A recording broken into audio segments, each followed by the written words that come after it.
Hey Team We Run, Coach Alexa here, Coach for Reading, South Oxfordshire and online. I often get runners, or get people, not necessarily even runners actually, getting in touch with me about the Bleep Test.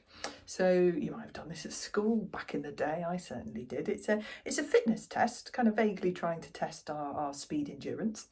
And it's quite common for jobs that have a physical component to them. So particularly things like the military and the police crops up quite a bit in terms of getting in the first place, getting that job in the first place, and also progressing your career within the ranks in the military, for example.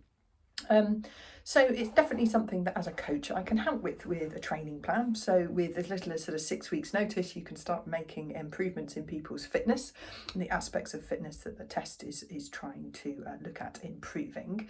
But I often get people who have either not thought quite that far ahead or have got a date really quite soon, like in 2-3 weeks time, where you're not going to get that much improvement in training and fitness at that point. But what you can do is improve in terms of your tactics. So there are Bleep Test apps out there that will give you the time of the bleeps. You need some sort of tape measure or measuring device to measure out, maybe cones at the end in a park or your garden or along your street, and to measure out the distance.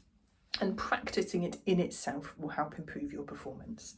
And it's worth also thinking about tactics. So what a lot of people do is set off quite quickly, get to the end, have a little stand around for a little bit, and then go quite quickly to the next bit. And then, the beeps speed up, so there's basically less hanging around.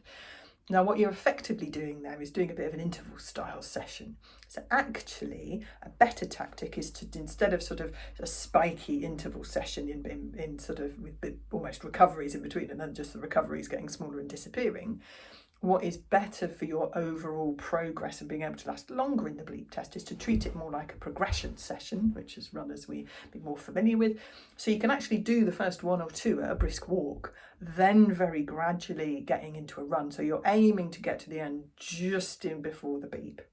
So you're not hanging around too much at the end, you're not going too fast too quickly, so your pace throughout the test just gradually increases. And that in itself can mean that you can obviously get, you can often get, 1 or 2 stages a little bit further along than you would be by doing fast shuttle runs from the start. The other one to think about is just making sure that you do a little bit of prep for the Bleep Test in terms of what you do beforehand. But generally speaking, I'd say the biggest wins are to try and make sure that you kind of build up gradually into it, as opposed to making it an interval training session. Next video, I'll cover the bit of prep that you can do. Happy running.